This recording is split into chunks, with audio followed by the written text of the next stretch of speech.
The Montana sky hung low that February morning, the kind of gray that pressed down on a man's shoulders like a weighted blanket he couldn't shake off. Garrett Sullivan's pickup, a 2008 Ford F-150, with rust bleeding through the wheel wells, rattled over the cattle guard at mile marker 47, sending a metallic clang echoing across the empty valley. He was 43 years old, though the Mirror lately told him he looked closer to 50. 6'1", Your lean last in the way performance men was get when they unacceptable. forget to eat Sir, I regular take full meals with eyes the responsibility. color of See winter that it doesn't fog over happen again. gunmetal. Yes, sir. Gray-blue. The kind of eyes that had seen things they'd rather forget but couldn't. His hands gripped the steering wheel at 10 and 2 knuckles white. Old habits. The kind drilled into you until they became reflex muscle memory that outlasted memory itself. In the passenger seat, Valor sat with military precision. 7 years old, 70 pounds of German Shepherd discipline, wrapped in black and tan fur. His ears stood erect, swiveling independently, like radar dishes cataloging every sound the Montana wilderness offered. A diesel engine 3 miles off. The crack of a branch under snow. The high whistle of wind through pine. The dog wore a tactical harness, forest green with a reinforced handle across the shoulders. Not a pet vest, a working vest. The difference mattered. Garrett hadn't spoken in 40 minutes. Valor hadn't made a sound in 3 hours.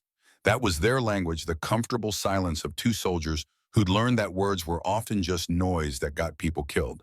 The voice in Garrett's head, though, wouldn't shut up. You're running again. This isn't running. This is starting over. Starting over in the middle of nowhere with your last $89,000 better than staying where the ghosts know your address. He'd bought the land site unseen, 160 acres outside a town called Copper Ridge, population 600 and dropping.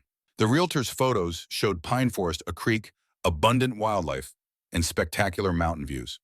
What they didn't show was a way to forget. But forgetting was the only thing Garrett had left to buy. The flashback hit him at mile marker 49. It always started the same way, with heat, the kind that turned your sweat into steam before it could cool you down, that made the air shimmer like the world itself was melting. Desert. Somewhere he wasn't supposed to remember. Sand the color of old bone. Sky bleached white by a sun that didn't forgive. His voice over the radio, "Charlie team, advance to the compound. I'll cover from Overwatch." Static. Then, "Copy that, sir. Moving now." The kid Thompson, 22 years old, married 3 months, stepping into the alley first. Garrett's scope. The crosshairs. The door he should have seen opening. The sound, not the explosion. Worse, the silence after. The pickup's tires hit gravel, jolting Garrett back to Montana. His breath came short, sharp, the way it did when the past grabbed him by the throat. Valor's head turned. Not fast, deliberate.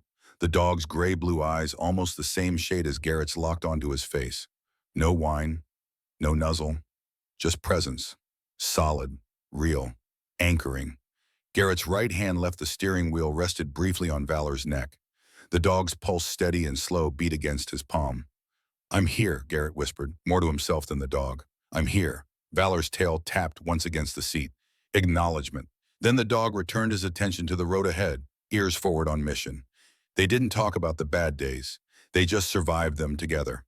Copper Ridge appeared around a bend in the highway like something out of a postcard someone forgot to mail. Main Street ran 3 blocks long, lined with brick buildings that had seen better decades. A hardware store with a hand-painted sign. A post office that doubled as a DMV. A church with a white steeple that needed paint. And Marlene's place. The diner sat at the corner of Main and Timber Street, a single-story structure with big windows and a neon sign that buzzed even in daylight. Garrett pulled into the gravel lot, killed the engine, and sat for a moment in the silence. Valor's nose twitched. The dog's nostrils flared, processing the 10,000 scents riding the February wind. Fryer grease, pine sap, wood smoke, exhaust from a diesel truck. Something dead in the woods, maybe 2 days old. A dog that had marked the telephone pole yesterday morning. "You eat yet?" Garrett asked. Valor's ear rotated toward him. The dog had eaten at 0600 as he did every morning. Garrett knew this. The question was rhetorical. A way of talking that wasn't about information. "Yeah, me neither." They climbed out. Garrett moved with the careful economy of a man whose back had been thrown against too many walls, whose knees had hit too many floors. Valor hopped down, landed soft despite his weight, and immediately took a position at Garrett's left side. Not healing, guarding. The bell above the diner door jangled when they entered. Conversation stopped. Not hostile, just small town curious. 8 customers scattered across red vinyl booths, most of them north of 60, all of them, white all of them, turning to measure the stranger with the dog that didn't look like a pet. Behind the counter, a woman in her late 50s looked up from pouring coffee. She had steel gray hair pulled into a practical bun, forearms strong from decades of lifting trays, and eyes that had buried a husband and raised 2 sons alone. Her name tag said Marlene. "Morning," she said. Not a question. An evaluation. "Morning," Garrett replied. "Dog friendly. Depends on who's asking." A flicker of a smile crossed Marlene's face. "Sit anywhere." Garrett chose a booth in the back corner, the one with a view of both the door and the kitchen. Valor settled on the floor beside the table, not under it. His body angled so he could watch the entrance, the windows, and Garrett simultaneously. Marlene brought a menu and a glass of water. She glanced at Valor, took in the tactical harness, the alert posture, the disciplined stillness. Military was. Him too, and yeah. She nodded once. Her brother had been Army, Iraq. Came back without his left leg and most of his optimism. "Coffee, please." She poured from a pot that looked older than Garrett. "Breakfast specials, sausage, eggs, hash browns. Toast comes with." "That'll work." "How do you want?" "However the cook makes it." Another nod. She appreciated customers who didn't complicate things. 5 minutes. When the plate arrived, Garrett ate mechanically. Fork, chew, swallow. Fuel, not pleasure. He'd learned in the service that food was just another supply line, and you didn't get sentimental about supply lines. Marlene refilled his coffee halfway through. "You the one bought the old Fletcher property. Small towns. Everyone knew everything before you did." "That's me. 160 acres up past Timber Creek." "Yes, ma'am." She studied him with the frankness of someone who'd earned the right to be direct. "That's good land. Hard land, but good. Fletcher worked it for 40 years before the cancer took him." Garrett's fork paused halfway to his mouth. "Cancer. Lung. Never smoked a day in his life." She said it matter of fact, the way people in small towns talk about tragedies that happen slow enough to become normal. "A lot of that going around here. Has been for years." "That's so?" "Mm-hmm. The mill, well, the mill's closed now, but back in the day it kept the whole town running.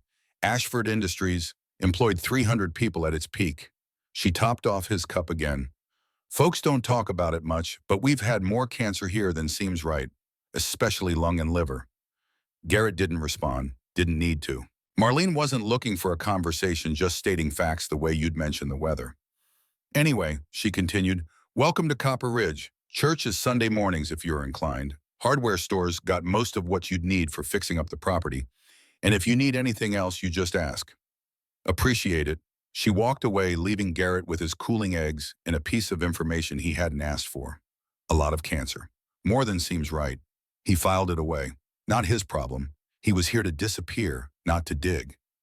Valor's attention, meanwhile, had fixed on something near the counter. The cook, a thick man in his 60s with forearms like hams, had stepped out of the kitchen carrying a plate of breakfast sausages. He spotted Valor, and his face lit up with the particular enthusiasm people reserved for dogs they assumed were pets. "Well, hey there, buddy." The cook set down the plate and grabbed a sausage grease glistening on his fingers. "You want a treat." He approached the booth, sausage extended like an offering to a deity. Valor's response was surgical in its precision. First the nose.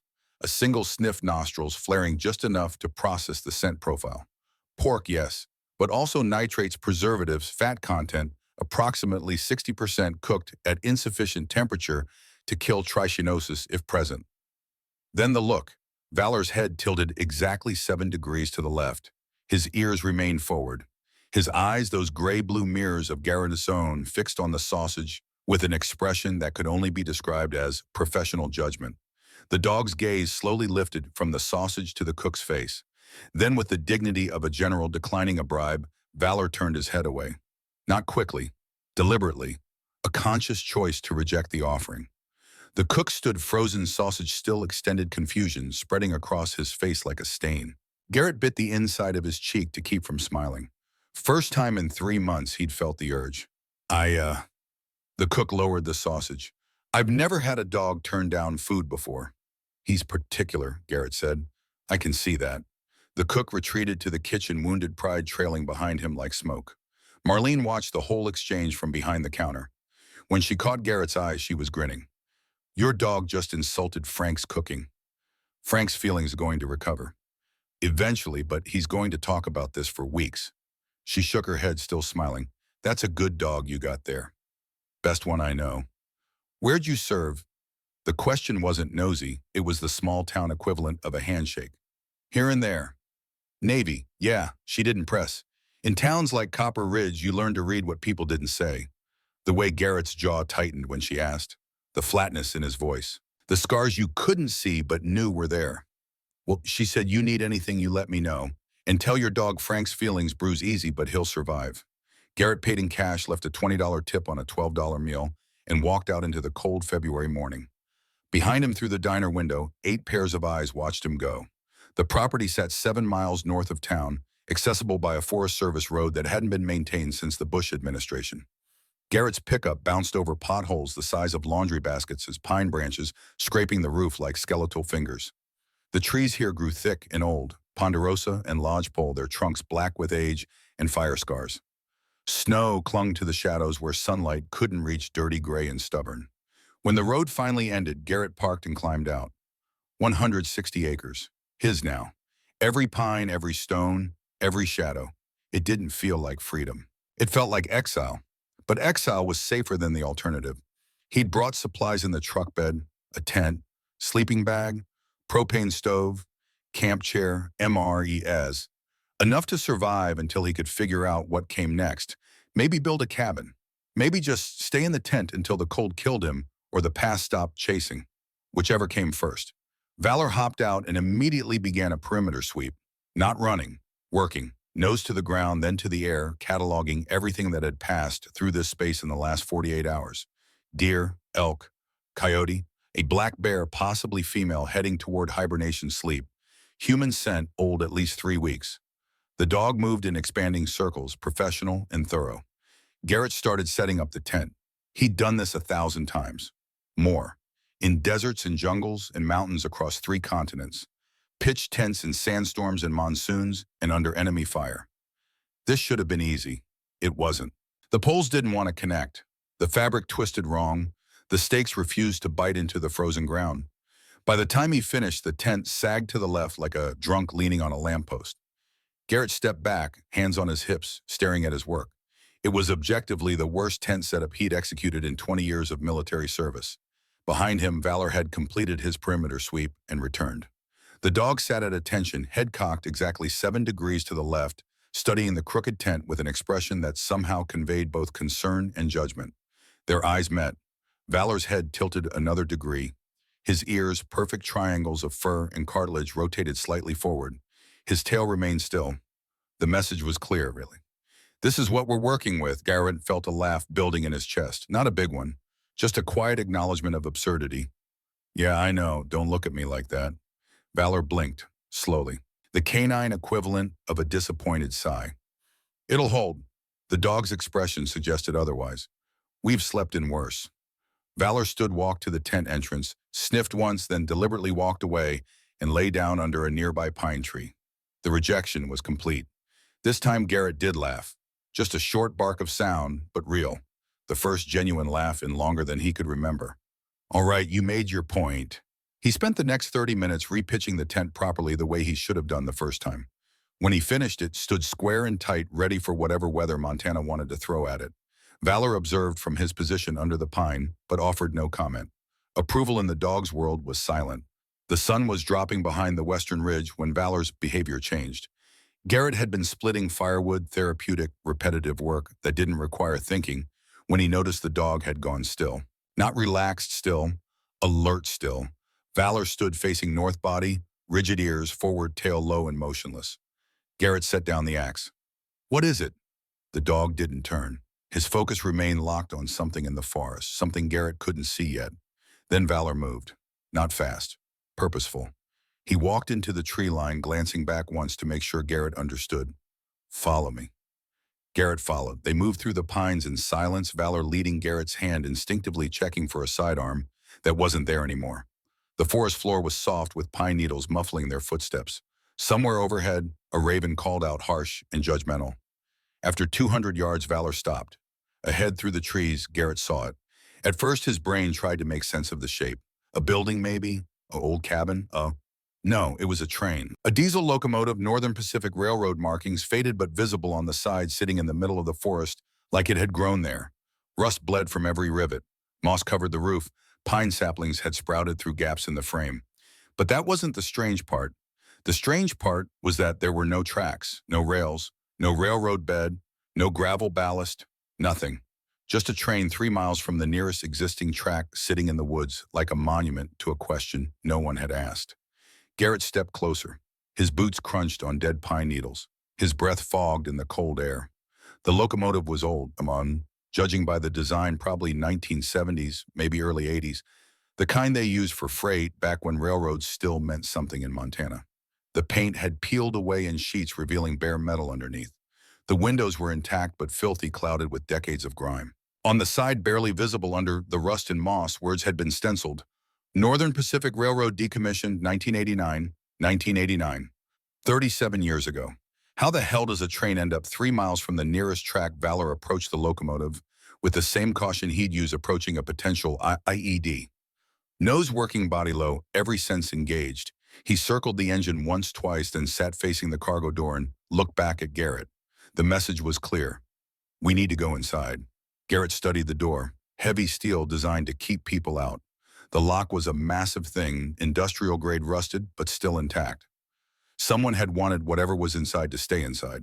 He returned to the truck, grabbed a crowbar and a flashlight, and came back. The lock fought him. Rust had welded it shut more effectively than any key, but Rust was patient, not strong. Garrett worked the crowbar into the gap, threw his weight against the leverage, and felt something give. Once, twice.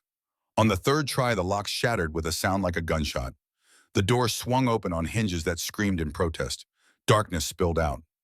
Garrett clicked on the flashlight. The beam cut through the shadows, illuminating a cargo space that hadn't seen daylight in decades.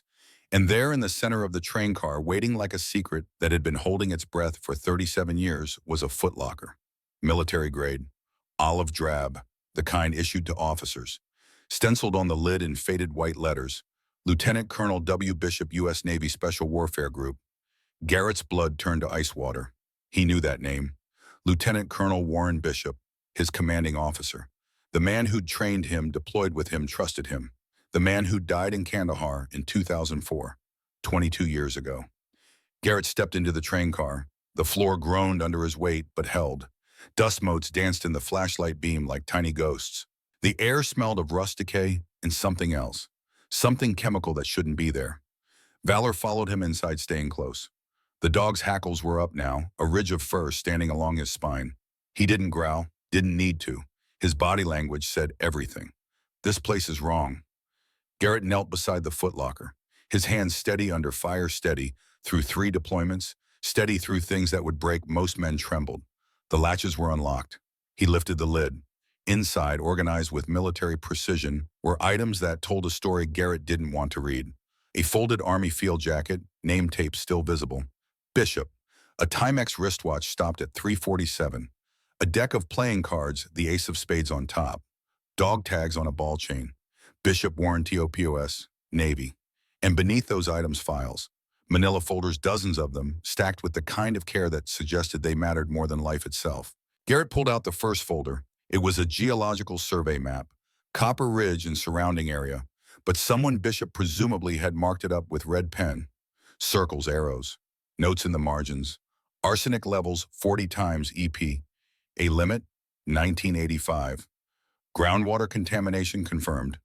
47 cases lung cancer, 23 liver cancer, all within 5-mile radius. Garrett opened the second folder. Medical records. Photocopies but legible. Death certificates. All from Copper Ridge. All listing cancer as cause of death. All dating between 1985 and 2005. The third folder contained photographs. Industrial barrels. 55-gallon drums with hazard symbols. A warehouse with Ashford Industries painted on the side. Men in coveralls burying something in a pit at night, photographed from a distance with a telephoto lens. And one photo that stopped Garrett's heart. Warren Bishop alive, standing next to this very train car. The photo was dated on the back August 2004, 2 months before Bishop supposedly died in Kandahar. Garrett's hands shook harder now. His breath came short. If Bishop was in Montana in August 2004, photographing environmental crimes, Then who the fuck died in Kandahar in October? At the bottom of the footlocker, wrapped in a plastic bag to protect it from moisture, was a cassette tape, TDK brand, the kind they used before digital recording became standard. On the label in Bishop's handwriting, Sullivan, if you're hearing this, you heard God. Garrett stared at those words for a long time.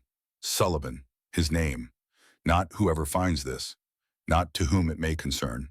Sullivan, like Bishop had known. Like he'd planned for this exact moment 22 years in advance. Garrett pulled out his phone, then remembered. No service, not out here. But in the truck, he had an old portable cassette player. The kind he'd kept from his dad's things, the kind nobody made anymore, but somehow still worked. He took the tape, the folders, and Bishop's dog tags. Left everything else as he'd found it. Outside, the February sun was setting behind the mountains, painting the snow orange and gold. Beautiful. Montana was always beautiful, even when it was lying to you. Valor waited by the train car door, patient and alert. Come on, boy. They walked back through the darkening forest, Garrett carrying secrets that weighed more than any pack he'd humped through any desert. Valor leading the way, with the confidence of a guide who'd never once been lost. At the truck, Garrett sat in the driver's seat, cassette player on his lap, tape in his hand. The plastic case was cracked with age. The label was faded, but the tape inside looked intact. He slid it into the player, pressed play. Static hissed for 5 seconds. Then Warren Bishop's voice, clear and strong and unmistakably alive, spoke to him across 2 decades of lies.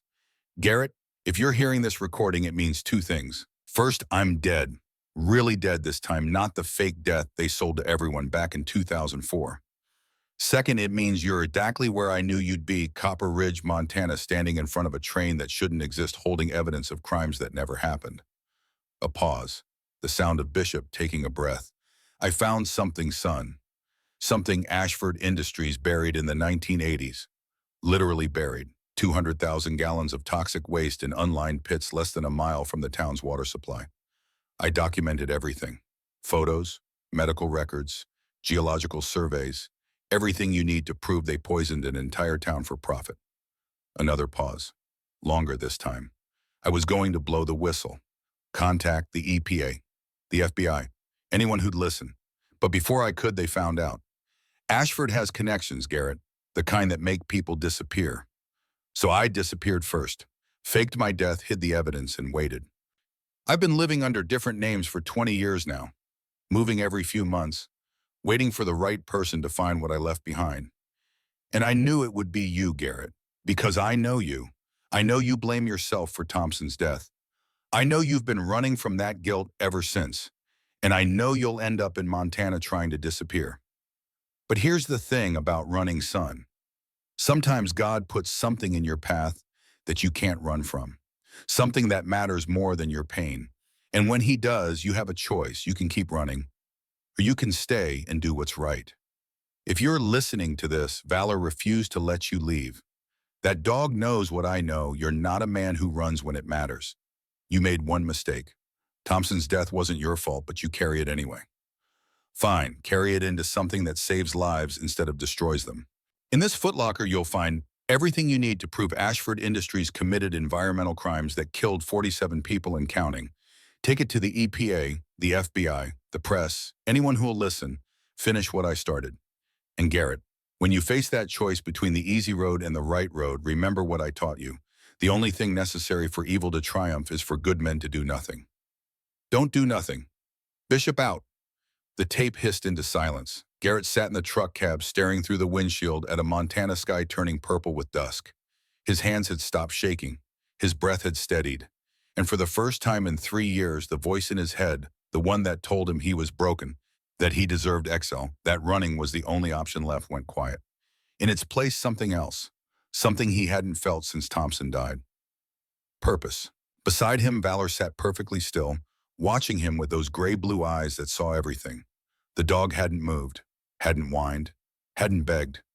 But his presence said everything Bishop's recording had said. You're not done yet. Garrett reached over and rested his hand on Valor's head. The dog leaned into the touch just slightly. Permission. Trust. All right, Garrett whispered to the gathering darkness. All right, Bishop, I hear you. He started the truck, but he didn't drive away. Instead, he turned back toward Copper Ridge, toward the town Marlene had said was dying of cancer, toward the secrets buried under 37 years of silence. Behind him, the train sat in the forest keeping its vigil. And somewhere in the shadows between the pines, if you believed in such things, the ghost of Warren Bishop smiled. The Copper Ridge Public Library occupied a brick building that had been the town's first schoolhouse in 1947. 2 stories, narrow windows, a flagpole out front that rattled in the wind like old bones. Garrett pulled into the gravel parking lot at 9:15 the next morning, Bishop's recording still echoing in his head. Don't do nothing. Easier said than done when something meant taking on a corporation that had already killed one man and faked his death convincingly enough to fool the United States Navy for 22 years. Valor hopped out of the truck and immediately assumed his position at Garrett's left side. The dog's nose worked the air cataloging scents, old paper floor wax coffee from somewhere inside and something else. Perfume. Floral. Recent. The library door was unlocked. A small bell chimed when they entered. Inside, the air smelled exactly as libraries should, dust and ink and the particular mustiness of knowledge slowly decomposing. Rows of metal shelves stretched toward the back. A circulation desk sat to the right, currently unmanned.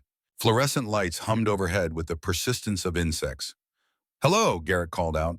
Footsteps on hardwood. A woman emerged from between the stacks carrying 3 books and a coffee mug that said, "Librarians do it by the book." She was 35, maybe 36. Dark hair pulled back in a practical ponytail. Wire-rimmed glasses. Cardigan over a flannel shirt. Jeans boots that had actually seen mud.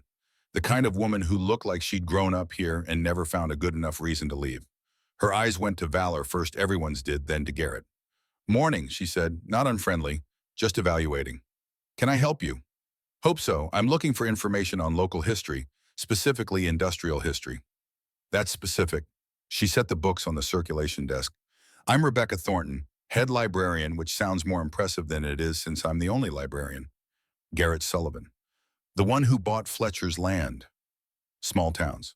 "Word travels," Garrett said. "Word sprints." Rebecca sipped her coffee, studying him over the rim. "What kind of industrial history?" "Ashford Industries, the mill that used to employ everyone." Something flickered across her face. Not quite pain. More like the memory of pain, the kind that had calcified into scar tissue. "That's a popular topic lately." "Yeah. You're the 3rd person this month asking about Ashford." She set down the mug. Though the other 2 were from out of state, reporters supposedly asked a lot of questions, didn't share many answers. Garrett filed that away. Someone else was digging. That could be good or catastrophically bad. "What can you tell me about the mill?" Rebecca studied him for a long moment. Whatever she saw in his face, or maybe what she saw in Valor's steady, disciplined presence, made her decide something. "Follow me." She led him to the back of the library to a section labeled Local History and Archives. The shelves here were older wooden instead of metal, and the books had the brittle look of things nobody had touched in years. Rebecca pulled down a large binder, the kind with rings and plastic sleeves protecting yellowed newspaper clippings. "Ashford Industries," she said, opening it on a reading table. "Founded 1952 by Theodore Ashford, local boy made good. Started as a lumber mill, expanded into chemical processing in the 70s when the timber market crashed. Employed up to 300 people at peak production. Provided 80% of Copper Ridge's tax base." She flipped pages. Photographs showed smiling workers, ribbon-cutting ceremonies, town festivals sponsored by Ashford. All very wholesome. All very American dream. "Closed in 2007, Rebecca continued. "Official reason was economic restructuring. Real reason was they'd extracted everything profitable and left the mess for someone else to clean up." Garrett leaned over the binder. "What kind of mess?" Rebecca's finger tapped one particular photo. Men in coveralls standing next to industrial barrels, the same barrels Bishop had photographed. The chemical processing was pesticides, organophosphates, arsenic compounds, stuff you don't want anywhere near groundwater. The EPA had regulations, obviously, but enforcement out here in the middle of nowhere? She shrugged. Let's just say Ashford Industries and regulatory compliance weren't close friends. Anyone ever investigate? Oh, people tried. Rebecca pulled out another binder, this one thinner. 1985, a group of residents petitioned for water testing. Results came back elevated for arsenic and chromium. Ashford claimed it was naturally occurring, paid for their own study that proved the contamination was geological, not industrial. Convenient. Extremely. She opened to a page of handwritten notes. 1998, another round of testing after a cluster of cancer cases. Same result, same explanation. Same outcome, nothing changed. Garrett scanned the notes. The handwriting was neat, meticulous, someone who cared about getting the details right. Who compiled this? Rebecca's voice went quiet. My father, Douglas Thornton. He worked at the mill for 23 years, quality control supervisor. He started documenting things in the mid-90s when too many of his coworkers started getting sick. He died in 2008, lung cancer, never smoked a day in his life. She said it without emotion, the way you talk about pain that's been rubbed smooth by time. He was 49 years old. Garrett looked at the binder again. Pages and pages of documentation. Names, dates, diagnoses. A man trying to build a case with nothing but a pen and stubborn hope. I'm sorry, he said, because there wasn't anything else to say. Don't be sorry, be useful. Rebecca pulled out a folded piece of paper from the back of the binder. This is a list of everyone from Copper Ridge who died of cancer between 1985 and 2010. 47 names, all of them lived within 5 miles of the mill. Garrett unfolded the paper. The list was organized by year, by type of cancer, by age at death. The youngest was 31. The oldest was 68. None of them should have died the way they did. Statistical anomaly, Garrett asked, though he already knew the answer. The state health department said so. Ashford's lawyers said so. Insurance companies said so. Rebecca's jaw tightened. But if you ask anyone in this town who's lost someone, they'll tell you different. We know what killed them. We just can't prove it. Valor, who had been lying quietly near the table, suddenly lifted his head. His ears rotated toward the library's front entrance. The hackles along his spine rose slightly. Someone was coming. Garrett's hand instinctively moved to his hip muscle memory, reaching for a sidearm that wasn't there. He forced himself to relax. This was a library in Montana, not a compound in hostile territory. The bell above the door chimed. Footsteps. Confident. Expensive shoes on hardwood. A man appeared at the end of the row, mid-50s, wearing a charcoal suit that cost more than Garrett's truck. Hair gray at the temples, smile that didn't reach his eyes, carrying a leather briefcase that probably had a name brand Garrett wouldn't recognize. Rebecca, the man said warmly. Lovely to see you. Rebecca's expression went carefully neutral. Mr. Ashford. Donovan Ashford. The name from the folders. The name on the warehouse and Bishop's photographs. The man who, if Bishop was right, had been covering up industrial poisoning for 40 years. He looked like someone's favorite uncle. Kindly. Trustworthy. The kind of man who sponsored little league teams and donated to church fundraisers. Garrett had known men like this before. Learned the hard way that the most dangerous ones always looked harmless. Ashford's gaze shifted to Garrett. His smile widened. And you must be our newest resident. Garrett Sullivan, correct? That's right. Donovan Ashford. I handle development consulting for the region. He extended his hand. Garrett shook it. Firm grip, dry palm. The handshake of a man who'd practiced appearing genuine. I heard you purchased the Fletcher property. Ashford continued. Beautiful land, though I have to say it's not the easiest piece of real estate to develop. Rocky soil, limited road access, and the winters up there can be brutal. I'm not looking to develop it. No, well, that's refreshing. Most folks who buy land out here have big plans. Ashford glanced at the binders on the table, taking in the Ashford Industries labels without comment. Doing some research, local history. Well, you couldn't ask for a better guide than Rebecca. Her father was one of our most dedicated employees. He said it with what sounded like genuine warmth, like he'd forgotten that dedicated employee had died of cancer at 49. Rebecca said nothing. Actually, Ashford continued, turning his attention back to Garrett. Since you're new to the area, perhaps we could have coffee sometime. I'd love to discuss the property. I have clients who've been looking for land in that particular area, and I could offer you a very fair price.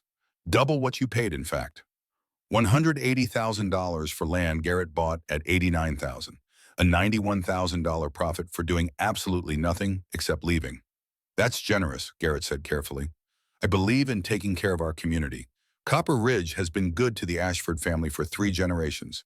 We like to give back when we can. The smile never wavered.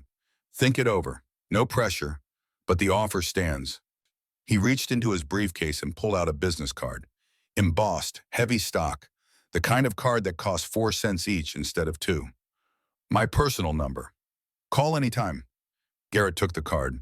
I'll think about it. That's all I ask. Ashford nodded to Rebecca. Always a pleasure, my dear. Give my regards to your mother.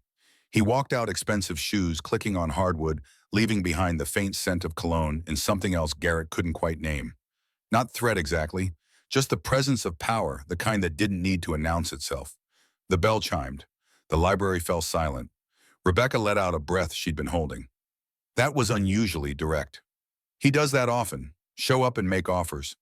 He's been buying up property around Copper Ridge for the past 5 years. Usually targets people who are struggling financially. Offers them enough to get out of debt and relocate. She closed the binders. Convenient way to make sure nobody's around to ask uncomfortable questions. Valor had remained perfectly still throughout the entire exchange, but his eyes had tracked Ashford's every movement.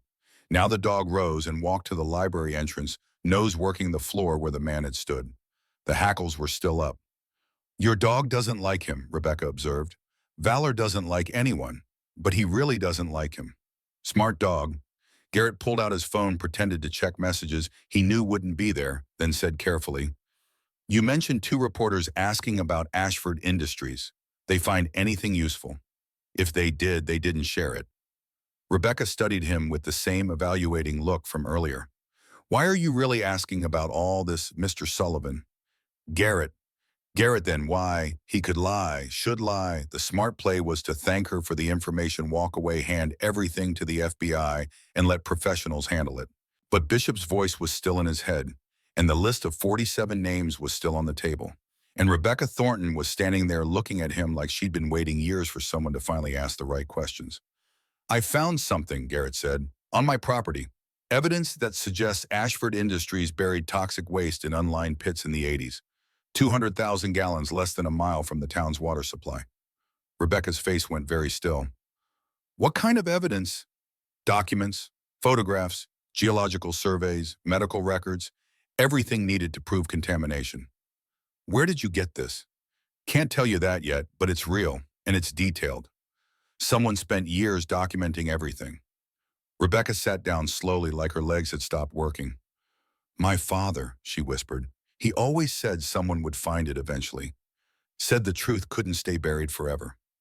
"Your father knew about this." "He suspected. Tried to prove it.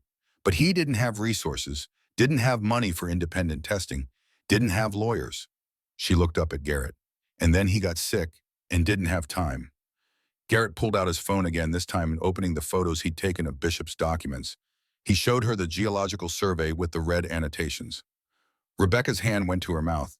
This is everything we needed. Where did you find this?"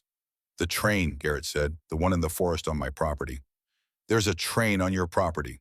Northern Pacific Diesel, decommissioned 1989, sitting 3 miles from the nearest track with no way to have gotten there." Rebecca stared at him like he'd started speaking in tongues. "That's impossible." "I thought so too. But it's there, and so is a footlocker full of evidence." He swiped to another photo, the one of Bishop, standing next to the train car dated August 2004. "Who is that?" Rebecca asked. "Someone who tried to do what your father tried to do. Someone who didn't make it." Rebecca studied the photo for a long time. When she looked up, her eyes were hard. "What are you going to do with this?" "I don't know yet. FBI, API, maybe both. But I need to understand what I'm dealing with first. Who Donovan Ashford really is, what kind of resources he has. Who else might be involved?" "He's connected," Rebecca said. "Not just locally, state level, maybe federal. His uncle was a senator in the 90s. His cousin works for the Montana Attorney General's office, and he's got enough money to make problems disappear. People too. I don't know, but I wouldn't want to test it." Garrett looked at the list of names again.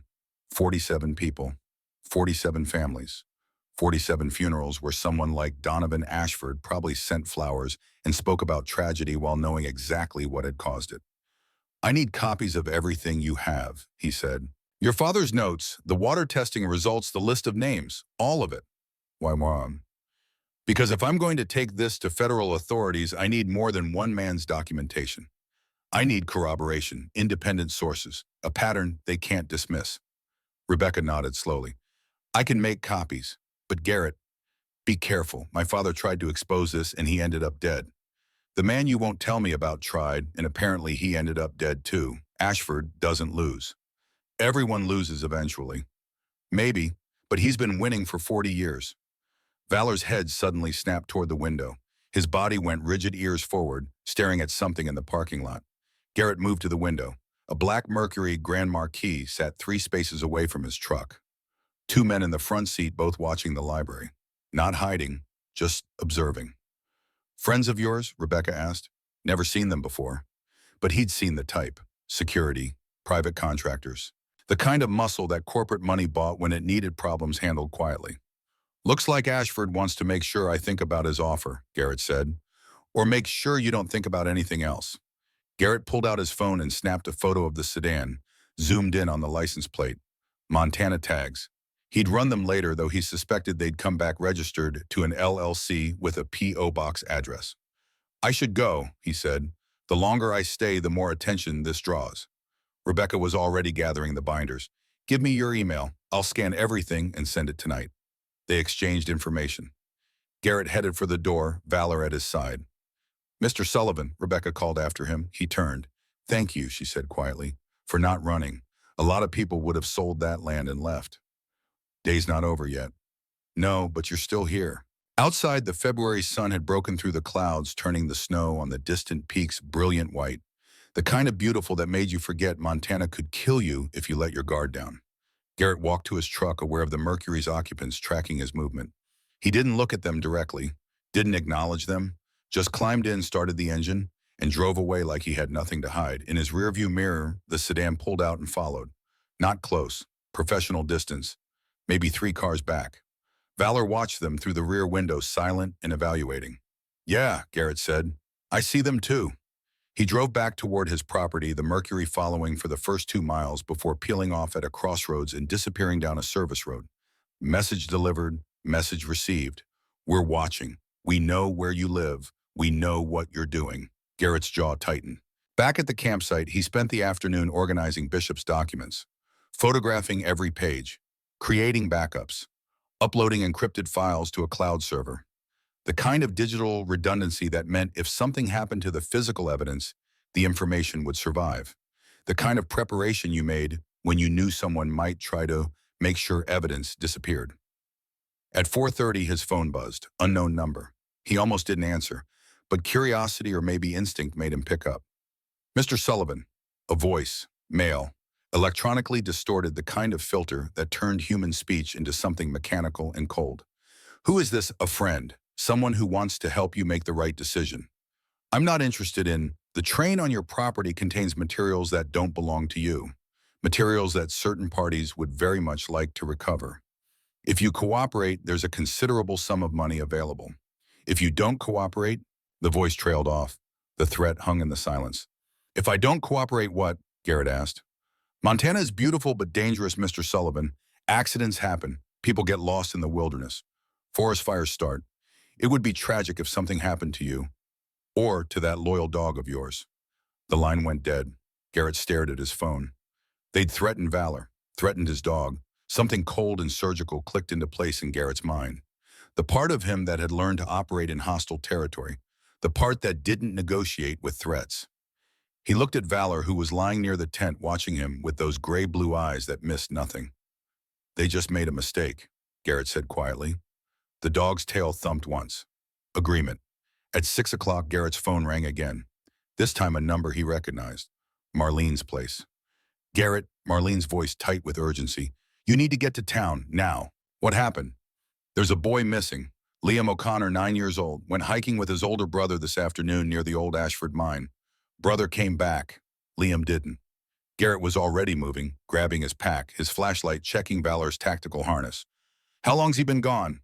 3 hours. Search and rescue is organizing, but Sheriff Briggs says they can't go into the mine area until morning. Says it's too dangerous in the dark." "Where's the mine?" "North of your property, maybe 2 miles. But Garrett, there are collapsed shafts, toxic gas pockets from the old mining operations. People have died up there." "I'm on my way." He hung up, looked at Valor. "You ready to work?" The dog was already standing, body coiled, waiting for the command. They drove into Copper Ridge as the sun dropped behind the western ridge, painting the town in shades of orange and shadow. Main Street was crowded with trucks. People gathered outside the sheriff's office, fear etched on every face. Garrett parked and walked toward the crowd. Valor stayed close, ignoring the people focused on Garrett. Sheriff Briggs stood on the steps, 60 years old and 20 pounds overweight, trying to calm a woman who was clearly Liam's mother.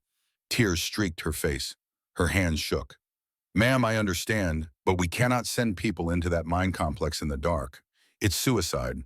We'll resume at first light with proper equipment. First light, she screamed. My son is out there now. He's 9 years old. I'm aware, Mrs. O'Connor, but I'll go. Everyone turned. Garrett stepped forward. I'll go look for him.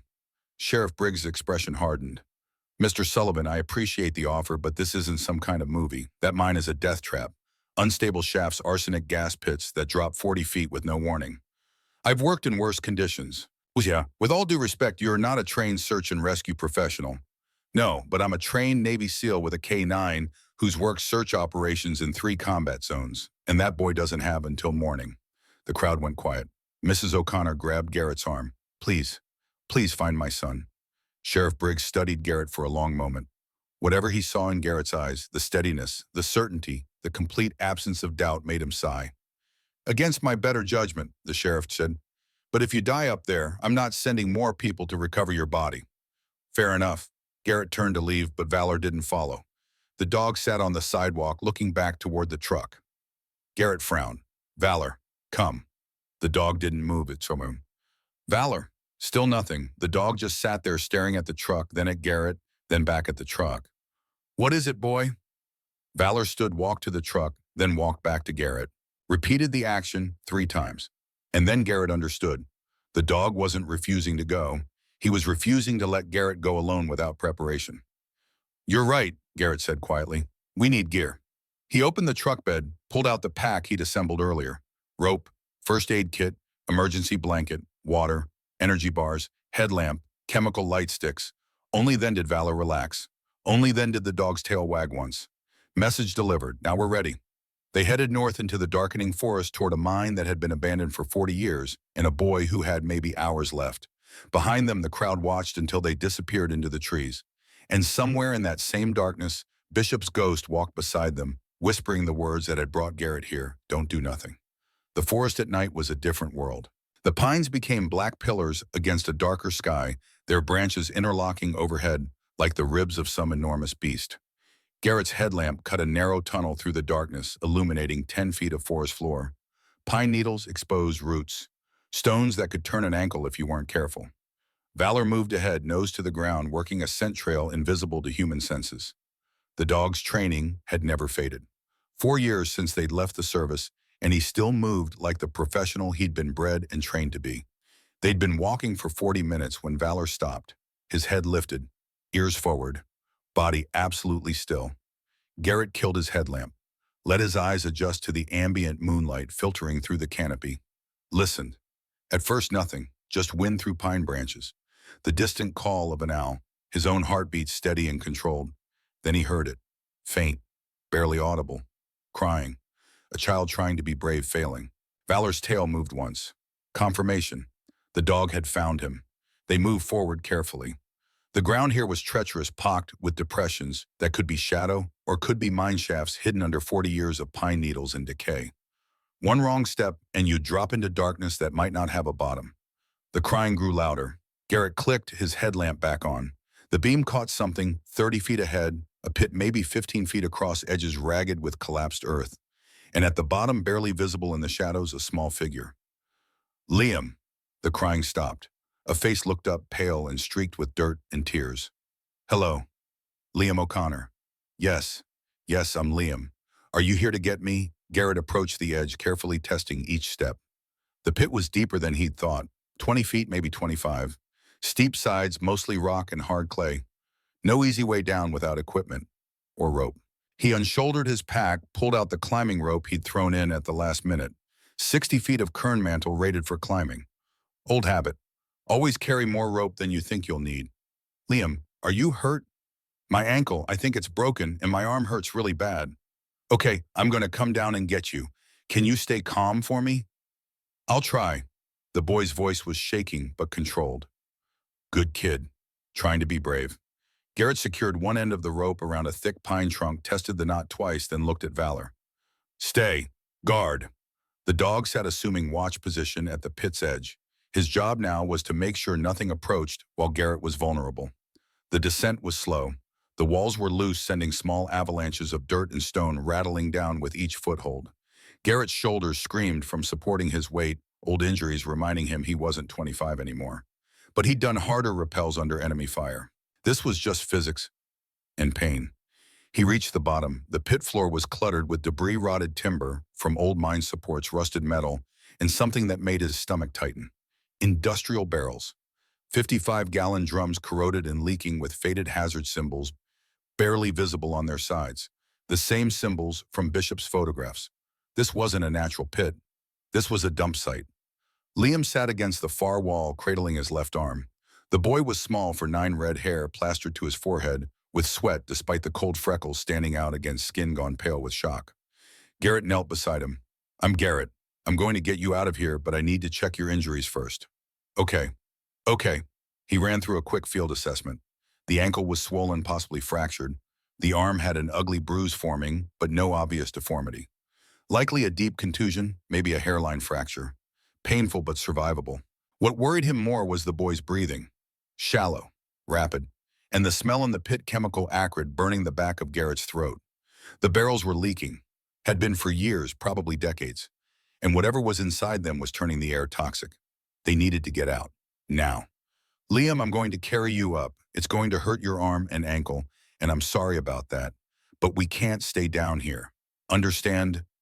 The boy nodded, jaw clenched. Garrett fashioned a quick harness from the rope securing Liam to his chest, the way he'd carried wounded soldiers in another lifetime. The boy weighed maybe 70 pounds. Light. But climbing one-handed with that weight would be brutal. He started up. The walls crumbled under his boots. Loose rock and clay cascaded down, pelting them both. Garrett's fingers found holes in the rock, face old calluses tearing open against stone. His shoulders burned. His lungs screamed for clean air. Halfway up, his left boot lost purchase. He slid 6 inches before catching himself, Liam crying out as the sudden jolt jarred his injuries. "Hang on, buddy. I've got you." 10 more feet, then 5. Valor appeared at the edge, looking down with those watchful eyes. The dog's presence alone gave Garrett something to focus on. Something real and solid in a world that had become pain and darkness and chemical stink. One more pull, one more reach. His hand found the lip of the pit. He hauled himself and Liam up and over, collapsing on solid ground, gasping. Valor immediately moved to Liam, sniffing the boy, carefully checking for additional injuries, the way he'd been trained to assess casualties. Liam's hand reached out, trembling, and touched Valor's head. "Good dog." Valor's response was immediate, a slow, deliberate blink, the canine equivalent of tolerating the compliment while making it clear he was a professional, not a pet. Despite everything, Garrett almost smiled. He pulled out his radio. "Sheriff Briggs, this is Sullivan. I have the boy. He's alive, injured, but stable. We're coming out." Static, then the sheriff's voice thick with relief. "Copy that. Medical is standing by."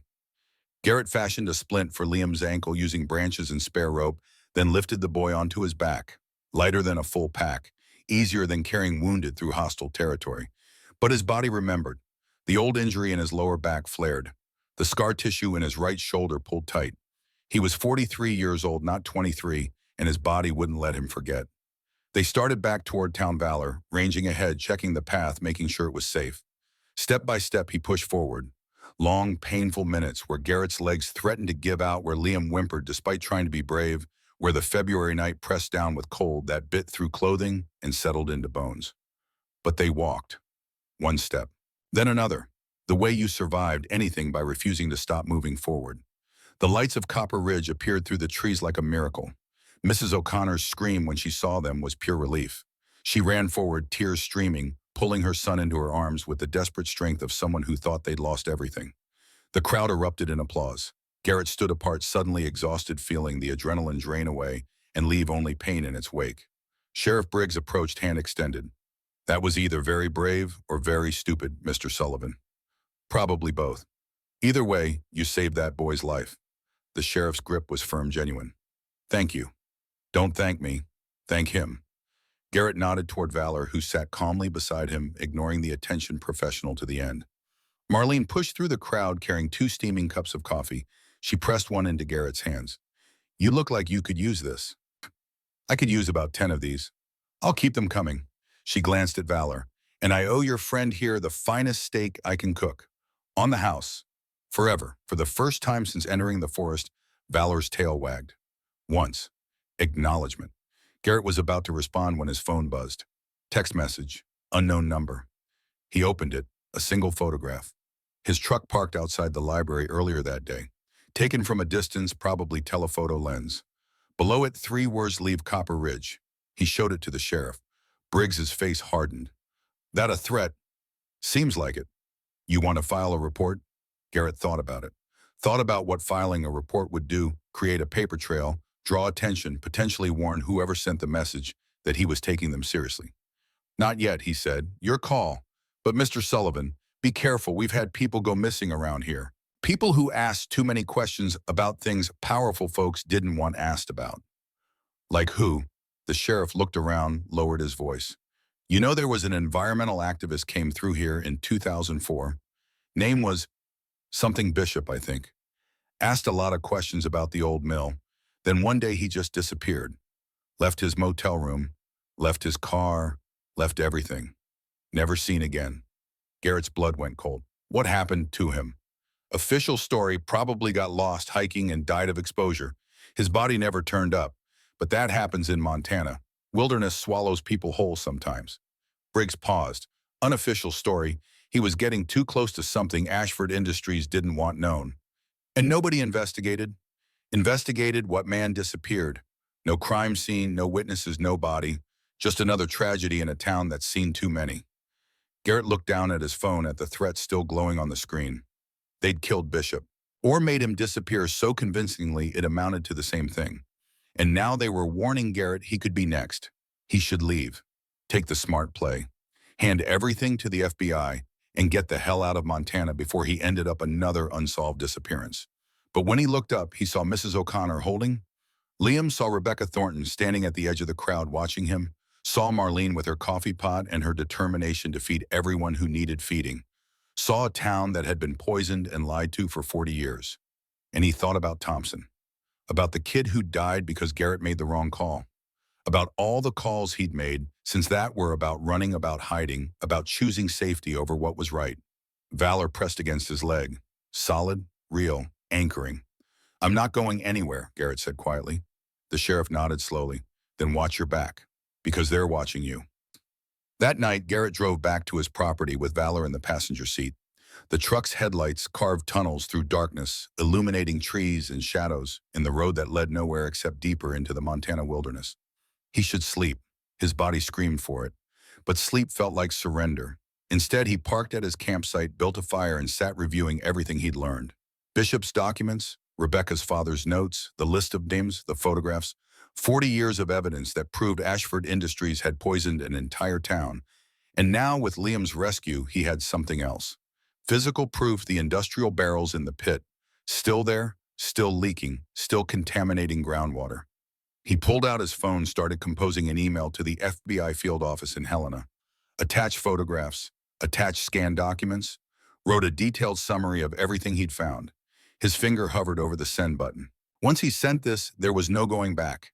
He'd be officially involved, officially a target, officially choosing the hard road over the easy one. When you face that choice between the easy road and the right road, remember what I taught you. Bishop's voice from the recording, clear as if the man were sitting across the fire. Garrett hit send. The email disappeared into the digital void. Somewhere servers would route it to Helena. Tomorrow, maybe the day after, someone would read it, start an investigation, send inspectors, or maybe they'd ignore it, bury it, let Ashford Industries bury him. Either way, the choice was made. He added another log to the fire, watched sparks spiral up into the night sky like prayers. Valor lay nearby, head on his paws, but eyes open, always watching. What do you think, boy? Did I just make the biggest mistake of my life? Valor's tail thumped once against the ground. No, you made the right call. Garrett was pulling out his sleeping bag when his phone rang. 3 in the morning. Nothing good ever came from phone calls at 3 in the morning. Rebecca's name on the screen. He answered. Rebecca Badreami. Garrett. Her voice was tight, controlled panic underneath. My house is on fire. He was moving before she finished the sentence, killing the fire, grabbing his keys. Where are you? Outside, I got out. But Garrett, it started in 3 places at once. Kitchen, bedroom, garage. all at the same time. Arson. Professional arson. Are you safe? Yes, fire department's here, but Garrett, all my father's notes, everything I had on Ashford Industries, it's all inside. The message was clear. They'd waited until she'd helped him, until she'd given him copies of her father's research, and then they'd burn the originals, erasing evidence, sending a message. This is what happens to people who help. Stay there, I'm coming. He made it to Rebecca's house in 15 minutes, driving too fast on roads that didn't forgive mistakes. The fire trucks were already there, hoses drowning what was left of a modest single-story home. Flames still licked from the windows. Smoke billowed black against the pre-dawn sky. Rebecca stood in the yard wrapped in a blanket someone had given her, watching her life burn. Garrett parked and walked over. Valor stayed in the truck, understanding this wasn't a working situation. You okay, stupid question. Of course she wasn't okay. They did this. Not a question, a statement. I helped you and they burned my house. I'm sorry. Don't be sorry. She turned to look at him and her eyes were dry, now tears burned away by something harder. Be useful. Finish this. I sent everything to the FBI. They'll investigate. Will they? Because my father sent evidence to the EPA 20 years ago and nothing happened. Bishop tried to expose them and he disappeared. How many people have to try and fail before you realize the system is broken? She wasn't wrong. The fire chief approached a man in his 50s with soot-streaked face and exhaustion in his eyes. Miss Thornton, we've got it contained, but I'm sorry there's not much left inside. How did it start? The chief hesitated. We'll need to do a full investigation, but preliminary assessments suggest multiple points of origin. Accelerant was probably used. So arson. I can't make that determination until... It's arson, chief. We both know it. The chief sighed. I'll file a report with the sheriff. Rebecca laughed bitter and hollow. A report? Great. That'll fix everything. Garrett watched the house burn, watched firefighters spray water on what had already been destroyed, and felt something crystallize inside him. The FBI might investigate, eventually. Maybe. But eventually wasn't good enough. Rebecca was right. The system was broken. Corrupted.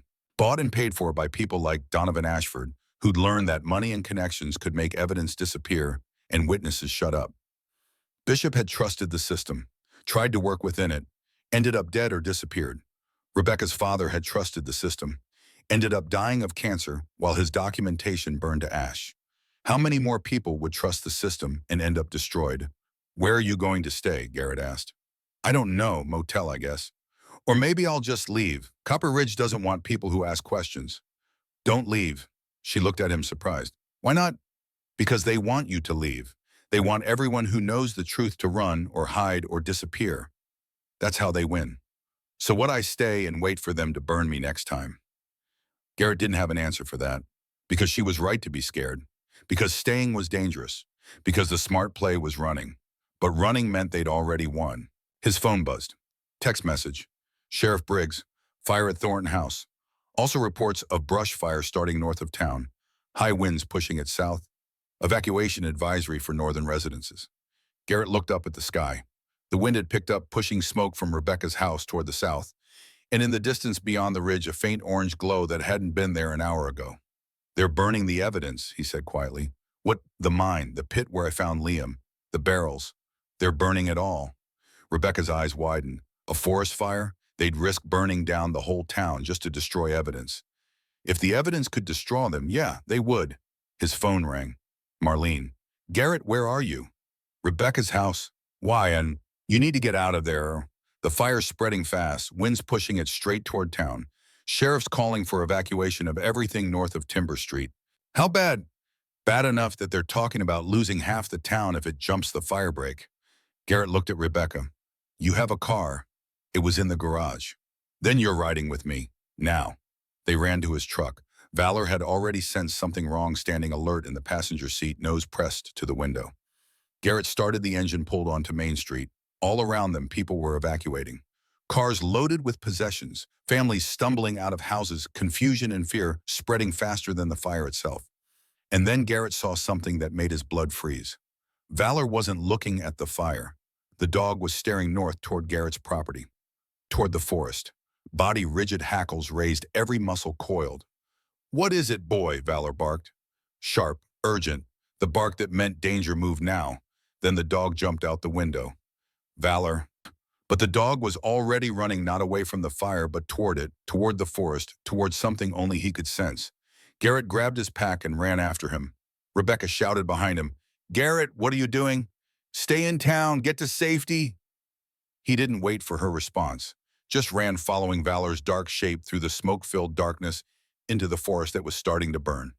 The heat hit him first, then the smoke thick and choking, turning the world into a nightmare of orange shadows and black air. Garrett pulled his shirt over his mouth and nose, trying to filter the worst of it, but his lungs burned with every breath. Valor stayed ahead, moving with purpose, leading him somewhere specific. Toward the old mill. The structure loomed through the smoke, a massive skeleton of metal and corrugated tin abandoned for 20 years but still standing. And inside, moving shadows that weren't caused by fire. People. 3 of them, judging by the shapes. Moving frantically, trying to get out. Garrett ran closer. The mill's main door had collapsed, trapping whoever was inside. Through a broken window, he could see faces pressed against glass, pounding screaming words lost in the roar of approaching flames. Night security. Probably older men, the kind who took a job watching an abandoned building because it was easy money and quiet work. The kind of men nobody planned to save when they started this fire. Garrett grabbed a rusted metal bar from the ground, jammed it under the collapsed doorframe, and heaved. The metal groaned but didn't move. Valor appeared beside him, digging at the debris paws, tearing through rotted wood and twisted metal. Together, they worked. Garrett's muscles screamed. His hands tore open against sharp edges. Blood mixed with sweat and soot. The door shifted. 6 inches. Not enough. He repositioned the bar, found better leverage. Thought about Thompson dying because Garrett made the wrong call. Thought about Bishop disappearing because no one would help him. Thought about 47 names on a list that kept growing. Thought about every time he'd chosen the easy road. Not this time. He roared, throwing everything he had left into the bar. The door frame cracked, splintered, gave way. The gap widened to 2 feet. Now, 3 men scrambled through, coughing, stumbling, barely able to breathe. The oldest looked 70, the youngest maybe 60, all of them covered in soot, eyes wide with terror. "Run south," Garrett shouted. "Follow the road." They ran. Garrett turned to follow. That's when he heard it. A crack like a gunshot, then a groan of metal surrendering to gravity and heat.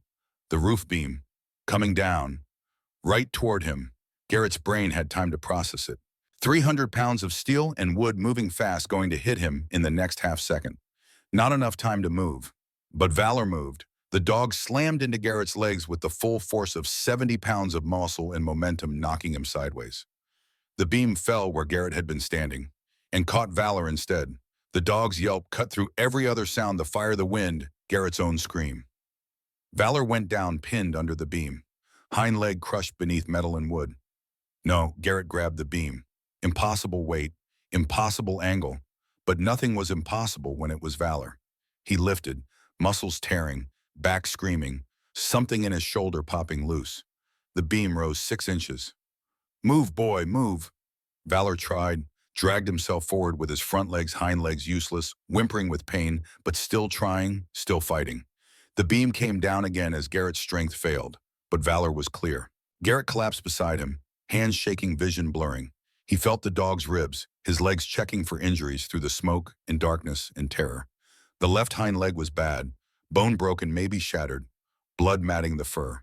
But Valor was breathing, conscious, looking at Garrett with those eyes that had witnessed death but never surrendered to it. "I'm not leaving you," Garrett whispered. "Not this time. Never again." He pulled off his jacket, wrapped it around Valor, lifted the dog in his arms. 70 pounds, plus his pack, plus his own injuries. Impossible weight, impossible distance. But Garrett had carried impossible things before. He'd carried Thompson's body 3 miles through hostile territory, carried guilt for 3 years across 2 continents, carried the weight of one wrong decision until it crushed everything good he'd ever been. Not this time. Thompson died because Garrett froze, made the wrong call, let fear override training. But Valor wasn't Thompson, and Garrett wasn't that paralyzed officer anymore. "I won't freeze again," he whispered into Valor's fur. "Not for you. Never for you." The dog's shallow breathing against his chest was the only answer he needed. Still alive, still fighting, still trusting you to get this right. Garrett's vision blurred. From smoke or tears, he couldn't tell anymore. Didn't matter. He started walking anyway. The forest was fully engulfed now. Fire on all sides, heat intense enough to blister skin. Smoke so thick he couldn't see 5 feet ahead. But Garrett had navigated worse. Sandstorms that turned noon into midnight.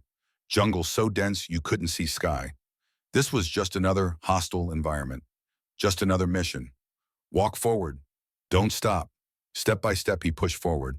His legs gave out twice. Both times he got back up. Because Valor had never given up on him. Had pulled him back from flashbacks from guilt from the edge of giving up entirely. This was just returning the favor. The smoke started to thin. The heat lessened. The orange glow faded behind them. They'd made it out. Garrett collapsed at the edge of the forest, Valor still in his arms, both of them covered in soot and blood and the smell of smoke. Hands grabbed him. Paramedics, someone taking Valor, someone else checking Garrett's pulse. Voices talking fast and urgent. The dog, Garrett gasped. Help the dog first. Sir, you're in shock. Let us help the dog first. A different voice. Calm. Female. We've got him. Veterinary ambulance is here. We'll take care of him. Garrett felt Valor being lifted away and tried to follow, but his legs wouldn't work anymore. The last thing he saw before darkness took him was Valor's steady gaze still locked on him, still loyal, still refusing to quit. Easy now. You did your job. Then nothing. Garrett woke in a hospital bed with no memory of getting there. His throat felt like he'd swallowed broken glass. His hands were bandaged. His shoulder was immobilized. But he was alive. Valor, he croaked. A nurse appeared. Your dog is in surgery. The vet says he'll make it. Broken tibia, some burns, but he'll recover. Relief hit so hard, Garrett nearly blacked out again. How long? You've been out for 6 hours. The fire's contained. They saved the town. The nurse checked his IV. You also have visitors. Sheriff wants to talk to you. So does the FBI. FBI, got here 3 hours ago. Apparently your email triggered some kind of priority response. She smiled. Whatever you found must have been important. Garrett closed his eyes. Yeah, important. The next week passed in a blur of statements and interviews. FBI agents swarmed Copper Ridge. EPA inspectors descended on the old mill site. The pit where Garrett had found Liam was excavated, revealing 47 industrial barrels of toxic waste, exactly as Bishop had documented. Donovan Ashford was arrested attempting to board a private plane at Missoula Airport. His lawyer immediately began filing motions, but the evidence was overwhelming. Bishop's documentation, Rebecca's father's notes, Garrett's photographs, the physical barrels, water testing that showed contamination levels 40 times the legal limit, 40 years of poisoning, 47 deaths, all proven. Federal prosecutors were seeking 40 years in prison. The evidence was overwhelming. Ashford Industries would be dismantled, assets liquidated to fund victim compensation. Justice slow but certain. The case would take years to prosecute. Ashford would fight every step. But for the first time in 4 decades, the truth was public. And the people of Copper Ridge knew. Rebecca came to visit on the 3rd day. Her house was gone, but she'd moved into an apartment above the library. Starting over. They're talking about a class action lawsuit, she said. Everyone who lost someone to cancer. Everyone who got sick from the water. We might actually get justice. You will, Garrett said, because you didn't give up. Neither did you, even when they tried to burn us out. Had some help. Garrett nodded toward the corner of the room where Valor lay on a special orthopedic bed the hospital staff had brought in. The dog's left hind leg was in a cast, but his tail thumped when Rebecca looked at him. She knelt beside Valor, scratching behind his ears.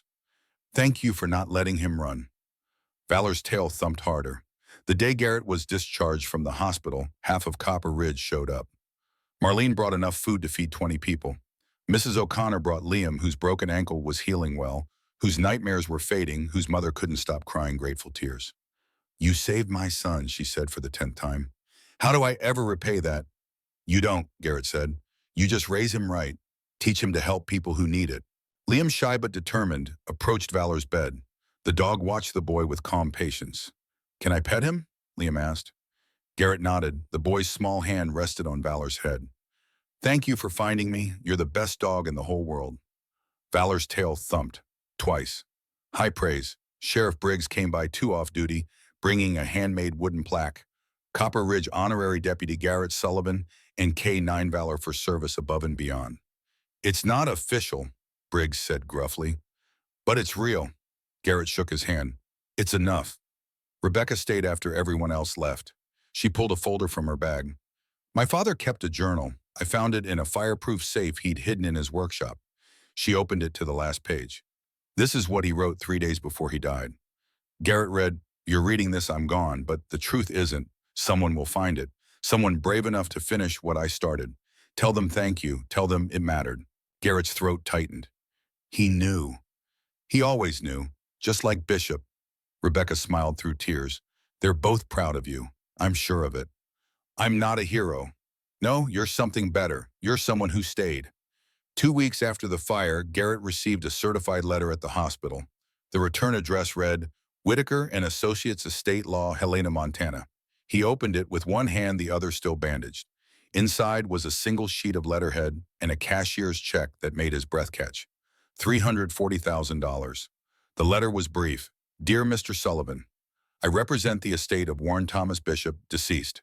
Per the terms of his last will and testament, executed January 2004, and held in trust pending specific conditions, you are named as sole beneficiary. Conditions for inheritance: 1. You must locate evidence cache at specified coordinates. 2. You must present evidence to federal authorities. 3. You must choose to stay when leaving would be easier. Our firm has monitored news reports confirming you have fulfilled all 3 conditions. The inheritance consists of cash assets $340,000 attached, real property 160 acres, Copper Ridge, Montana, deed transferred to your name effective immediately. Personal effects already in your possession. Lieutenant Colonel Bishop's final instructions were, tell Garrett he was always better than he believed. The only mission he ever failed was learning to forgive himself. Now he knows. Condolences and congratulations, James Whitaker, Esquire. Garrett read it 3 times. Bishop had bought the land 23 years ago, put it in trust, waited for Garrett to find his way here. Not coincidence. Design. The old man had planned everything. The train, the evidence, the inheritance, even Garrett's guilt-driven exile to Montana. He'd known Garrett would run from Thompson's death, known he'd end up here trying to disappear, and known that once Garrett found the truth, he wouldn't be able to walk away. You manipulative bastard, Garrett whispered. But he was smiling because Bishop had been right about all of it. Valor lying in the hospital bed beside him, the staff had given up trying to enforce the no dogs policy, lifted his head and looked at the check. The dog's tail thumped once. Now you can build something that matters. Yeah, Garrett said quietly. Yeah, I can. The Bishop Memorial K-9 Training Center wouldn't just be a name. It would be Bishop's final mission, completed 23 years after his death, by the man he'd trained to never give up, even when giving up felt like the only option left. 3 months later, Garrett stood in the lobby of a building that hadn't existed 3 months ago. The sign out front read Bishop Memorial K-9 Training Center, built on the 160 acres Garrett owned, funded by Bishop's inheritance in the first wave of Ashford Industries settlement money. Designed to train search and rescue dogs for rural Montana communities that couldn't afford professional programs. Valor lay in the sun on the front porch watching 6 German Shepherd puppies attempt to navigate a simple obstacle course. The cast was off now, replaced by a slight limp that the vet said would fade with time. One puppy, 8 months old, all enthusiasm and 0 brain cells, attempted to demonstrate a downstay command. The puppy lay down, immediately stood up distracted by a butterfly. Lay down again. Stood up to scratch an ear. Lay down, saw his own tail, spun in 3 circles, trying to catch it. Finally lay down panting, looking at Valor for approval. Valor stared at the puppy for a long, silent moment. Then, with the solemnity of a general reviewing troops who'd failed basic training, the dog stood, walked over, and physically pushed the puppy back into the correct down position with his nose. The puppy's tail wagged frantically, completely missing the point that this was not a compliment. Valor returned to his spot, lay down with perfect form, and closed his eyes.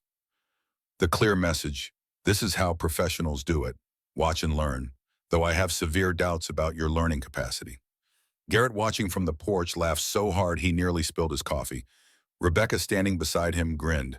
Valor's going to be an excellent but very judgmental instructor. The best kind. Rebecca's car pulled up the drive. She'd been hired to run the center's administrative operations. Turned out a lifetime of organizing library materials translated well to organizing training schedules and volunteer coordination. How are they doing? She asked, climbing out. Valor's questioning my puppy selection criteria. He questions everything. It's why he's good at his job.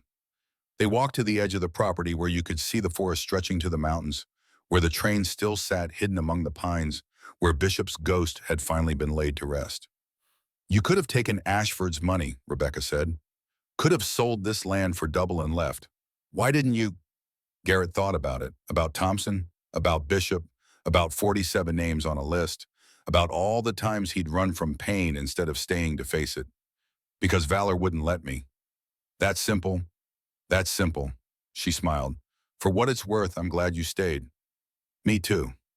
That evening, Garrett sat on the porch with Valor beside him, watching the sun set over Montana. The sky turned gold, then orange, then purple colors bleeding together like watercolor. His phone buzzed. Email from the FBI. The case against Ashford Industries was moving forward. Criminal charges filed. Civil suits pending. Justice slow but inevitable. Garrett deleted the email. He'd done his part. The rest was up to lawyers and judges, and a system that was broken but not completely dead. Valor's head rested on Garrett's knee. The dog's breathing was slow and steady, the rhythm of peace. You know what Bishop said in that recording? Garrett asked quietly. He said, sometimes God puts something in your path you can't run from. Something that matters more than your pain. Valor's tail thumped once. I think he meant you. The tail thumped again. Because you wouldn't let me keep running. Wouldn't let me choose easy over right. Wouldn't let me forget that sometimes the only thing necessary for evil to triumph is for good men to do nothing. Garrett looked out at the forest, at the mountains, at the sky turning dark. I spent 3 years doing nothing, hiding, running, letting guilt turn me into someone I didn't recognize. He scratched behind Valor's ears, felt the dog lean into the touch. But you knew something I forgot. You knew I wasn't done yet. Knew I had one more fight left. The stars were coming out now, distant lights in an infinite darkness. Thank you for not giving up on me. Valor's response was to press closer, solid and warm and real. The kind of presence that didn't need words. Garrett pulled out his phone one more time, opened the voice recorder, pressed record. This is Garrett Sullivan. If you're hearing this, it means you're standing where I stood 3 months ago, looking at evidence of something wrong, something you could ignore and walk away from, something that would be easier to let someone else handle. I'm not going to tell you what to do, that's your choice. But I'll tell you this. Sometimes miracles don't come like lightning from heaven. Sometimes they come as quiet warnings you almost miss, as loyal friends who refuse to let you run, as the courage to stay when leaving would be easier. I had a commanding officer who died trying to expose the truth. I had a dog who wouldn't let me ignore it. I had a choice between comfort and conscience. I chose conscience, not because I'm brave, because I was too tired of running. Whatever you're facing right now, whatever wrong you've discovered, whatever fight you're trying to avoid, remember this: evil wins when good people do nothing. And you're here reading this, which means you're not the kind of person who does nothing. Oh, stay, fight, trust the loyal friend beside you, whether that's a Yurka or a person, or that still small voice that won't shut up no matter how hard you try to ignore it. And if you're scared good, that means it matters. That means you're still human enough to care. The world needs people who care more than they're scared. Bishop knew that. Valor knew that. Eventually I figured it out too. Now it's your turn. Don't do nothing. He stopped recording, saved the file, uploaded it to the cloud, to the center's website, to anywhere someone might stumble across it when they needed to hear it most. Because Bishop's message had reached him across 22 years. Because someone else someday would need the same reminder. Because the fight never really ended. It just passed from one person to the next, a relay race of conscience spanning generations. Valor stood stretched, then walked to the edge of the porch. The dog looked back at Garrett, that tail wagging slowly. Come on, one more walk before bed. Garrett smiled. Yeah, I'm coming. They walked into the Montana darkness together, man and dog, both of them scarred, both of them, healing, both of them refusing to quit. Behind them, the Bishop Memorial K-9 Training Center glowed with warm light. A promise kept, a legacy honored, a future built on the stubborn insistence that some fights were worth staying for. And somewhere in the forest, if you believed in such things, the ghost of Warren Bishop walked beside them, watching, proud, finally at rest, because the mission was complete. The truth was known, and good men had chosen not to do nothing. The end. Epilogue. Voiceover. Final scene. Sometimes miracles don't arrive like thunder shaking the earth.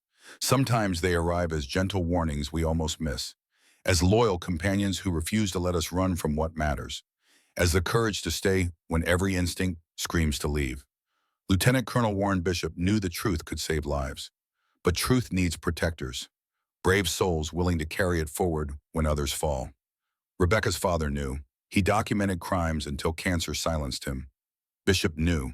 He hid evidence until someone worth trusting could find it. Valor knew.